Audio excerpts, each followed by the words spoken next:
kirin masî di navbera 15 Nîsan û 3 Haziranê de ji bo hêkên xwe berdin koç dikin ên niha dîmenên koça masiyên gola wanê tînin ser ekranê.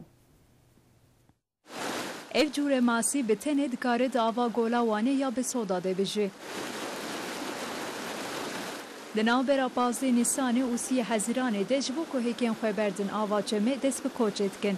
Dema lotkan davêjin hêk dikin û ev dîmenên bêhempa derdikevin holê. Welatê dibêjin ev delaliya Ercişa wanê ye û hêjayê dîtinê ye. Her welatekî, her şehrekî bedewîkevî heye, rindbûnekevî heye. Tiştê ku meriv bağlamışî wî welatî hene, sebeb çê dibe. Yani Erdişî welatekî pir xweş e, şehrekî pir xweş e. Tev ji gelê Tirkiye ra, ji însanê Tirkiye ra. Em dixwazin werin, van bedewiya bibînin, van tiştê rind bibînin. Vîciyê xweş bigerin, evê oksijena rind hevdin. Ji bo nifşawan were parastin divê di heyama hêkirinê de neyên girtin. Gola wanê ji sedî sîv şeşê masiyên gol û avên Tirkiyeyê dihewîne. Rayedar û hemwelatiyên têgihiştê ji bo di heyama hêkirinê de nêçîra wan neyê kirin hewl didin û dibêjin ev dewlemendiya Ercişê ye.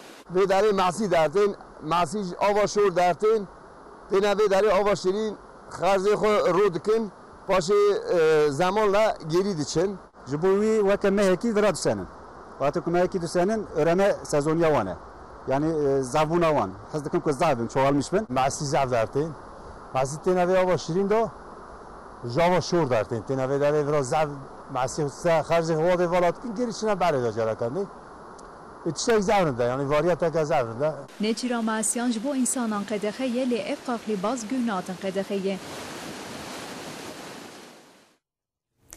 Berê bi zimanê Kurdî bi rastî jî di zimanê Kurdî de pêşketin